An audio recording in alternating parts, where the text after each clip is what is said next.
యొక్క 66 గ్రంథాలలో 11 మరియు 12వ గ్రంథాలు మొదటి రాజులు మరియు రెండవ రాజుల గ్రంథములు.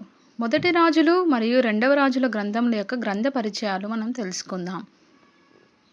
ఈ 2 గ్రంథాల యొక్క గ్రంథకర్త ఎవరో తెలియదు. రచనా తీరును బట్టి ఇర్మియా రాసనని యూదుల నమ్మిక. సొలొమోను పరిపాలన ప్రభువైన యేసు యొక్క 1000 ఏండ్ల పాలనకు మాదిరి. హెబ్రీ భాషలో మొదటి రెండవ రాజులు ఒకే గ్రంథము. గ్రీకులోనికి 70 మంది తర్జుమా చేసినప్పుడు సమూయేలు, రాజులు, దినవృత్తాంతములను 2 గ్రంథములుగా విడగొట్టిరి. రాజుల గ్రంథము ప్రభువైన యేసును రాజుగా చిత్రించుచున్నది. సొలొమోను మహిమాయుక్త వైభవ పాలన ఇజ్రాయేలు చరిత్రలో స్వర్ణయుగము. అయితే సొలొమోను పాపము రాజ్యము చీలిపోవుటకు మూల కారణము. రెండవ ప్రధాన వ్యక్తి ప్రవక్త అయిన ఏలియా. ఇతడు బాప్తిస్మమిచ్చు యోహానునకు పటము. ఇతని సూచక క్రియలు, ప్రవక్త పదవి ప్రభువైన యేసునకు పోలినవిగా ఉండెను. సొలొమోను మొదలు యూదా రాజైన యెహోషాపాతు, ఇజ్రాయేలు రాజైన అహజ్యాల వరకు గల రాజుల జీవితములు తెలియజేయు ఆత్మీయ పాఠము.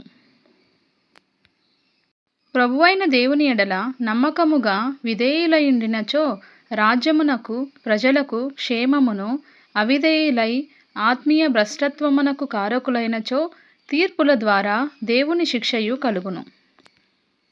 తన పితరుడైన దావీదు వలె నుండుటలో రాజులందరూ తప్పిపోయినట్లు కనుగొనెదము.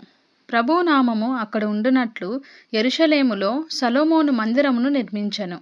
అదిగాక మరియొక మందిరమును దేవుడు ఆమోదించడు.